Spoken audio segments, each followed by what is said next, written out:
So you guys just want to stay single, right? Because why else would you stop approaching women in public entirely?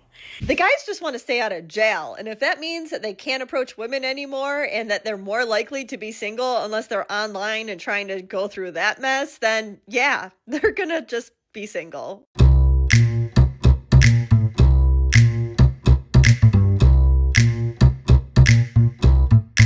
What happened to yearning? What happened to men that pursue? What happened to men being confident enough to make the first move? I feel like our generation is just so whacked out. Like we're just all messed up. And I think with the phones, we're just so antisocial and just everything is just out of sorts and it's not how it used to be. And I think it's a real shame that like the art of dating and like yearning and pursuing is just dead. Like I watch shows like Bridgerton, I'm like, oh my God, we will never have that again.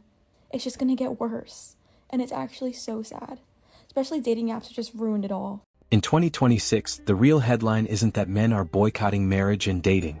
It's that they're doing it calmly. Why would any rational, disciplined man sign a contract where the other party can break it whenever they feel like and still legally take half of your life's work? That's not love. That's insanity. That's crazy. Because in the United States, 40 to 50% of all marriages end in divorce. So that's not rare. That's a coin flip. And here's the part that young men need to choke on. Nearly 70% of all divorces are initiated by women. Think about that. Most men aren't walking away. They're being removed from the deal. And when that happens, the government doesn't ask any questions. It doesn't investigate effort. It doesn't audit behavior. It just says, cool, split it. Half the house, half the equity, half your retirement. Sometimes your future earnings. Sometimes limiting access to your own kids. All because you signed a piece of paper that assumed that everybody in the relationship would behave forever. That's crazy. That's insane. Marriage is the only contract on planet Earth where the person who breaks it can be rewarded more than the person who upheld it. Quit a job, you don't get a paycheck. Breach a business deal, you get sued. You walk away from an investment, you eat the loss. But marriage, you can leave and still send the man the bill. Now, I already hear outrage forming in the minds of women. What if he stopped doing what he did in the beginning? What if he cheated? What if he emotionally checked out? Cool, but let's stop pretending this is a one-sided fairy tale. It takes two people to tango. Let me ask you a question. What did you do to make him stop wanting to you? When did sex turn into a weapon instead of connection? When did respect turn into constant nagging? When did you become entitled? When did he go from being your man to being behind the kids, the dogs, your phone, your stress, your crazy moods? When did you stop serving this relationship and just think you're just going to kick back and collect all the benefits? When he quietly became the provider, the protector, the fixer, the emotional punching bag, the walking ATM, well, you brought nothing but expectations and complaints. And then you wonder why it failed. No man wakes up one day and says, I think I'm going to blow up my family today. They drift after being ignored. They disengage after being disrespected. They shut down after being treated like a utility instead of a man. And instead of self-reflection, the story's always the same. I wasn't happy. I deserved more. I outgrew him. Funny how personal accountability evaporates right when the system rewards an exit. And that's the real issue. The system doesn't care who stopped showing up. It doesn't care who withdrew the intimacy. It doesn't care who poisoned the household. It just redistributes assets and moves the on. That's not partnership. That's legal roulette. So read your contract, understand the incentives, and stop confusing tradition with intelligence. Because if it's a bad deal on paper, it's a bad deal in real life. And men are finally waking the up and asking the only question that matters. Why in the would I ever sign that? No protests. No angry manifestos. Just fewer proposals, fewer commitments, fewer men volunteering for long-term contracts that don't make sense to them anymore. When men start treating marriage like a business decision instead of a fairy tale, the numbers shift fast. And that's where the frustration creeps in. Nice women do not survive in this world. If there's only one mindset every woman should be implementing in 2026, it's stop being nice. We live in patriarchy. Patriarchy is hierarchy. And the people at the top of the pyramid making the rules are all men. And for those people who can climb up that high, they're all narcissists and sociopaths. Hypocritical despots making the rules to keep the nice people in check. Look at those people. They've done terrible things. They're still sitting comfortably in power and nothing hurts them. The universe doesn't reward your kindness. It rewards audacity and certainty. And those people, they know exactly what they want. This isn't about going out and hurt other people, but there's a huge difference between being nice and being kind. And your kindness must be guarded with boundaries. The people who actually care about you will respect your boundaries, and anyone who calls you selfish for setting them are simply upset they can no longer benefit from you lacking the boundaries. In 2026, we're about to see a big shift in the type of content that women put out, because for the past 2 to 5 years, most of the content that we've seen from women has been mainly men-hating content. A lot of the content that we saw last year had no substance behind it whatsoever as to why they would just get on here and say the things that they said. For example, one of the videos that I saw, the woman started her video and she said, "I hate when men," and she paused. That was the end of the video. There was another one that I saw, and this one really pissed me off when I saw it. She said that if she finds out that she's pregnant and she's having a boy, she's going to make sure she aborts the baby just because it's a boy. And this is why I believe we're about to see a shift. The women who don't hate men, who have husbands that they love, boyfriends that they love, good role models, male role models in their life, they are tired of seeing y'all make these dumbass posts. Because women like that, they have common sense. They know that there are bad people in this world. You have bad men, just like how you have bad women. But on the other side, there are good people in this world. You have good men, just like how you have good women. And those women are the ones that are going to do really well in 2026 when it comes to their content. For decades, the assumption was simple. Men would eventually line up. No matter how chaotic the dating scene became, men would still compete, still commit, still fund the ceremony, still sign the paperwork. But when men begin evaluating risk, financial, emotional, legal, the default path stops looking automatic. The outrage isn't really about romance. It's about predictability breaking down. I think one of the main reasons, the first one, why a lot of intelligent men are single is because he doesn't necessarily fall for her games or like manipulation or something like that. And so he's more likely to get out of relationships that do not serve him because of those things. So it's not necessarily that he is not able to get a relationship. It's more that he's able to exit out of unhealthy relationships because he notices those things a little bit quicker. Okay, so he doesn't fall for the manipulation or the tricks or the whatever is going on. And so unlike maybe another person, not wrong or right. And so it's hard for him to stay in a relationship where he's out. For him, it's very obvious. He can see these dynamics, if that makes sense. And so he might actually struggle to be fulfilled because he's not able to ignore that necessarily. The next one I think is really common, and I do see it more common with men who I perceive as more intelligent, is they actually challenge their partner's spending habits, okay? And some females do not like this, but a lot of males, I think, I've noticed, are grown up in a direction where they value budgeting a little bit more. Maybe that's not true, but I've always felt like it's true. I don't know. Which is good. I think that's a good thing. I like budgeting, so that's a really cool trait. But a lot of times he may challenge her spending habits, to which she may take that as an insult, or she may not be able to provide in that direction. She might not know how to conform to those spending habits, into which she might break up with him, or she might create problems or whatever it is, to which that relationship cannot last, to which he again ends up in a perspective or position where he's single because he didn't say, hey, you can spend all my money, or you can spend our money. Let's say they're married, whatever it is. And it creates issues. And he's going to fix those issues instead of let them continuously deteriorate the relationship, to which he just tackles it sooner, more so. Okay. The next one I really feel is probably one of the, they're all so common, but I don't know. I noticed this one is actually a lot of intelligent men, I feel like, take their time to commit to make sure she is compatible, which what I've noticed a lot of advice, I'm not even making advice, I'm just sharing my perspective, okay? I notice a lot of advice for ladies, I think, not sure, is like if he doesn't commit right away, that means he's never going to commit. Have you guys ever heard that? I swear I've heard that before. And I don't think that's true.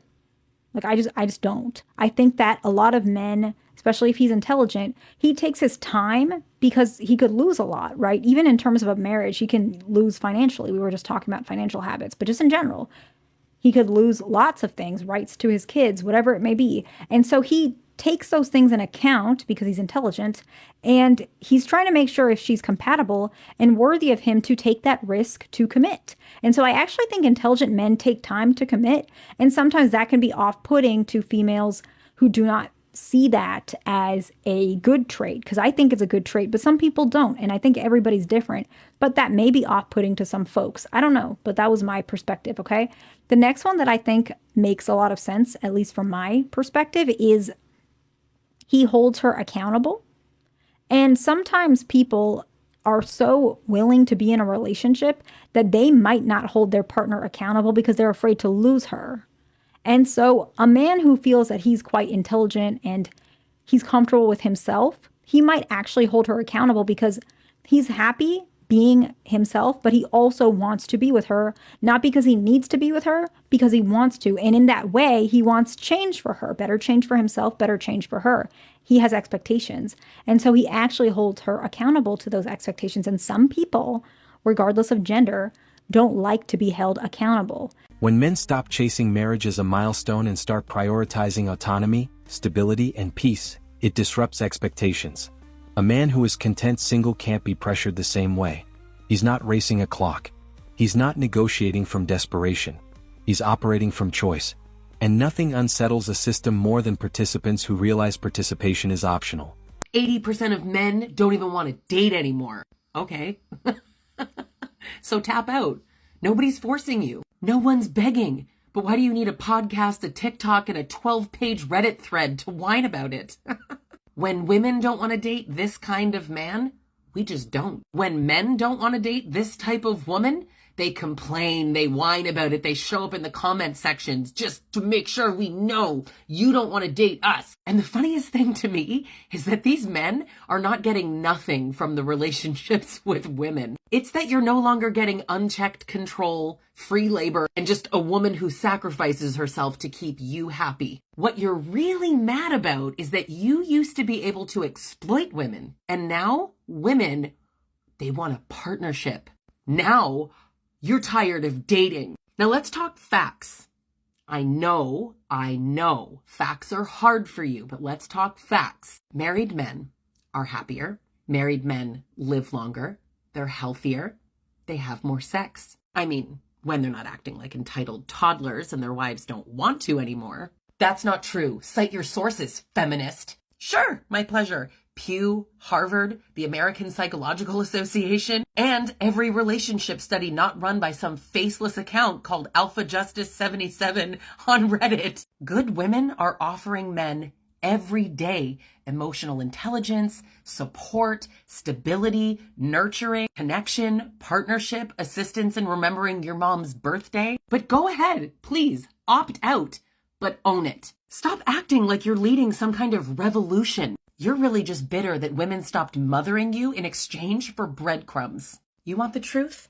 The only men that are mad that women want equality are men who benefited from women not having it. The ones who benefited from the imbalance in the first place. So when you say men are done dating, I'm like, okay, who cares? Oh no, don't go. It's giving, you can't fire us, we quit. Women don't want to date and marry you anymore. But you can go ahead and pretend that you quit. It's cuter that way. In 2026, men skipping marriage isn't rebellion. It's recalculation. And whether people like it or not, more men are deciding that if the deal doesn't benefit them clearly, they simply won't sign it. The reason why men are not asking women out on dates right now is because of women. Yes, I said it. Men are supposed to be the rock of the friendship, relationship, whatever, but we are the ones that like fix up a little. When there's fixing, that's where we come in. Like we're supposed to like help out in departments that men really don't know, like the emotional state of it. Like the reason why like, we're all fucked up as a generation is because we're not healed. Nobody's healed. Everybody got things that they need to work on, whether it's from things from when we were kids, whether it's things that we're working on now. Like, everybody needs to work on themselves, but want to date at the same time and feel lonely and feel like they need somebody. Like, when they feel alone, now they're depressed because they feel like they need companionship. When really, you just need the Lord Jesus Christ and just time for yourself. That's the only way you really get to know yourself for real. Like, you don't need to be going from guy to guy to feel some type of, like, happiness, bro. Like, you don't need validation from nobody but the Lord. Honestly, like, when you start talking to God and you start asking him certain things and you start leaving it up to God, you just start feeling a little bit more peace. But all that dating without a title, all that dating without actually saying, can I date you, is crazy, bro. We need to stand up. We need to stand up, ladies. Stand up, stand up, stand up. What are we, like, settling at the bottom of hell, like the pits of hell? Like, what are we doing, y'all? Then we blame men for mad shit that we be going for. Why would they have anything to fight for? Like, I hate to be like, I'm not for women. I am for women. Like, I am a woman. Like, I'm not going for a lot of shit. And I'm getting my way because men see the type of bitch I hold myself to be. I'm not going for certain things. If you're not my boyfriend, you're not my boyfriend to be telling me about me. That's one. Two, I carry myself a way that I feel like every woman should. Carry yourself to be, be nice, be gentle, be stern when you need to be. Like, go for things that you want to go for if it suits you to be the type of woman you need to be. Okay? Don't be just filling the void and go for men to fill the void. These men are not healed their damn selves. Okay? Start thinking about you. Start thinking about the things you need to work on. Start thinking about the things that make you flaw. Yeah. Start thinking about that. And be like, damn, all right, I need to work on that. And if I see that I'm not the issue, then I crack the code. It's not me. But don't be in denial, because bitches really just try to brush it off and be like, aha, it wasn't me. See, it wasn't me. I told you so. Like, no. Women are so smart, bro. We are, like, literally, we are always ahead of men. Our frontal lobe develops faster than them. And somehow, some way, niggas still be playing with us. It's because we have that emotional side to us. We let our emotions take over the things that are going on in our brains and the things that we know that are correct and the things that we know that are straight facts and morals and principles. It all begins with morals, principles, and just being a lady at the end of the day. Like, there's some bitches that want to be birds. There's some bitches that want to be fucking just be fucking around. Let that to them. Let that culture be for them. If you know deep down that's not you, then start going in your own path, bro. Stop having fear of missing out because you see everybody getting lit. Them bitches are lost. Do you hear me? They're lost. They don't know what they want. But later on in life, they're going to want to be the girl that's put away. Why does nobody want me? It's because you're not being the type of bitch that a nigga want. Why are these girls getting taken out? Why their aesthetic is so cute? Like, no, fuck the aesthetic. That's just how a bitch really is. The bitch is a bad bitch, and the bitch is just classy, soft, and she's not going for none of that. Do you see a soft bitch going for shit? No. Do you see a soft, sexy, bad bitch going for anything? No. She has a standard. She's classy. She's sprinkle. And she's not letting niggas walk all over her. As if though the bitch that is going out every night, going out every weekend, drinking like crazy. Why are we drinking to get drunk? We are lost. I'm over here on Temu buying a fucking blanket while bitches is getting drunk. This is my pleasure. I'm safe at home. I don't got to worry about niggas doing something to me and I'm lost and I'm filling in that void. I'm filling in that void by the word of God. I'm talking to God. I'm asking him, like, just help me out here. I'm confused. I don't know what to do. And I get the help I need. Ladies, we need to stand up and we need to make sure niggas know that we're not going for certain things no more. It's just, it gets to a point where it gets to a certain age that you really need to know when to not go for certain things, and you really need to, like, you don't have anybody in front of you introducing you to the world. It's you introducing yourself to the world. So fix up. Men are going to start realizing that you were a tough cookie. You're a tough cookie and you're not going for certain things. I'm not going to play with her. Come on, bro. Let's do better. When men were chasing commitment relentlessly, they were called desperate. When they slow down and become selective, they're labeled afraid of responsibility. When they choose bachelorhood, suddenly it's a crisis. Funny how autonomy only becomes a problem when it disrupts expectation. Reasons why men are single, still single, after the age of 30. Listen the up. If he is still single after 30, there is a freaking reason. Probably not because he's just picky. For one, he wants a girlfriend. He does. He wants a girlfriend, but he does not want to put in any of the effort to do so. Or God forbid he needs to delete the roster. Number two, which is a giant piss off, he thinks therapy is for the weak, but his communication is absolute shit. Like, sir, if anyone needs therapy, it's you. Number three, he's chasing 22-year-olds or 20-year-olds or 21-year-olds. Baby girl, he is the problem. But not least, he almost dated someone amazing. Now, he either fucked it up, fucked her over, or just wasn't ready at the time, then now he's freaking scared to try with any other amazing girl. Ladies, please send this to a man if he needs to see it. And fellas, if this hurt your feelings, it was probably meant for you. Here's the thing, girls love to complain about how guys don't make the first move anymore, whether that's in person, on Cuffed, on Raya, the gym, whatever. Men are not approaching women anymore the way that they used to once upon a time. But then I see these girls when men do approach them, and if they don't think they're cute, these girls are so mean sometimes. And I'm not saying you have to give your number out to every man that approaches you, but if you want men to be more comfortable going up to women, at least be nice, give them the time of day for like 0.7 seconds before letting the conversation die down, and boost the morale, boost the collective, because it's a systemic issue of men not having the confidence to go up to women anymore. But I don't blame them, because when they finally have the courage to, their ego gets stomped, which I'm not above stomping some man egos around here, but like, it's just not always warranted. You can be nice. The quiet truth is this: men aren't boycotting love. They're boycotting imbalanced deals. Hear me out. I think emotionally available daters are having the hardest time dating in modern dating in 2026. So for context, I'm a doctoral candidate. I research emotions, and a lot of my research focuses on the emotional experiences of women. So just combined with what I've heard in studies that I've done on, I focus on teacher burnout, emotional labor, but combined with that, in relation to just conversations I've had and a conversation I had with a best friend of mine recently, I've started to think through this. So this is what I'm thinking, that affectively or emotionally available people are having the hardest time because in dating, we've just become so rewired to expect people to be capricious and to expect uncertainty. We're so used to rostering and churn. We're so used to go on a few dates with someone, that person falls off the roster, we add someone on. And so I think that when we have an emotionally available dater who knows what they want, they're giving clear communication, boundaries, consistency, follow through, intentionality. And I think that that can be conflated with pressure.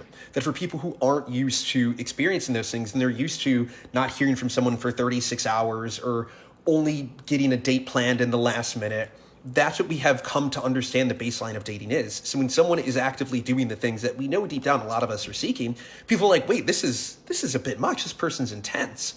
But when it's nonchalant and it's inconsistent, it's ambiguous, and we know that there's a potential for it to be fugacious, then there's no pressure, right? Because we're just so used to people being nonchalant.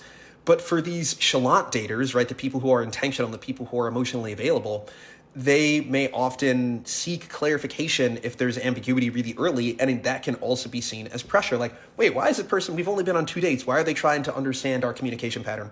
Or why are they trying to make sure that we have a date planned within the next 5 days? And as someone who worked in an adult attachment lab my first round of grad school, I also feel like people who are anxiously attached and avoidant have a higher threshold for what's going on in modern dating. I think that people who are securely attached and emotionally available will back out of these ambiguous situations really early and altogether just leave the apps, right? The people who are like, I can't do it anymore, or like, I'm not getting the follow through, this just isn't working for me. And they'll back out and just actively eschew dating. But I think that for people who are avoidant, they'll thrive on this baseline of being inconsistent, right? And they thrive on the ghosting scenarios. And for those who are anxiously attached, unfortunately, our anxiously attached friends are just trapped in the web of the apps because there is so much the unknown and the uncertainty. And then it just creates this dopaminergic high of uncertainty to reassurance, right? That like you're feeling uncertain about someone, you think they might be ghosting you. And then out of nowhere, they send you a text like, hey, do you want to go out on Tuesday night? And then you're back to this, okay, they're into it again. But for securely attached people, that inconsistency isn't acceptable and they won't have it. So they'll just start to self-select out of dating. And so this is where I've landed in modern dating, is that I think that our friends who are chalant and who are knowing what they want, emotionally available, securely attached, are out here in the trenches. They're no longer treating marriage like a mandatory life checkpoint. They're treating it like a contract that has to make sense. And once men start viewing it through a risk-reward lens instead of a romantic one, the leverage shifts. Because a man who is genuinely content single cannot be rushed. I think a lot of men and women are angry at each other. And I think there's almost this war that is brewing within society because women feel like men can't meet their expectations, that they're setting these expectations and men are just failing to meet them. And on the flip side, men are feeling discouraged and irritated and angry and rejected because they feel like these standards are set too high. How do we fix that? What's the solution to the problem? The solution to the problem is the Word of God. Because without a relationship, without marriage, the Lord calls us higher. As women, the Lord teaches us how to speak life into a man. Am I gentle in my speech? Am I also being truthful and standing firm on the foundation that I've built on Christ? How to speak life into the relationships around us. How to first become that woman of God who is strong, who meets those standards before putting those expectations on a man. And in the reverse, men, how can I take a step higher? What are the standards in my life that I want to meet? If I have certain addictions, if I have certain pains, if I have certain troubles, those can be broken by the blood and in the name of Yeshua. That requires a discipline to walk that out, and it requires a discipline to first say, hey, I need help and I want to start. Lord, help me get better. He doesn't fear solitude. He doesn't negotiate from scarcity. He doesn't sign out of pressure. And when enough men reach that mindset, the dating market changes whether anyone likes it or not. A lot of men just don't date anymore. Intimacy has become completely conditional. It's so funny because if a man fails to meet a woman's needs in a relationship, oh my god, she can post a video about it and there's thousands of comments of women in support of that. But if a man wants a little bit more physical touch in his relationship, he's the problem. He's the problem every time he has a need or want. Not only that, but a lot of men, once they actually commit to a woman, have noticed the intimacy drop to almost nothing or nothing. But her expectations out of the relationship grow or stay the same. How is that fair? Why would he want to date? He gets nothing that he wants out of it. In 2026, the loudest shock isn't that men are leaving. It's that they're leaving calmly and building better lives anyway. Men stopped playing by the rules, and now everyone's freaking out. Let's break down why silence has become the loudest move.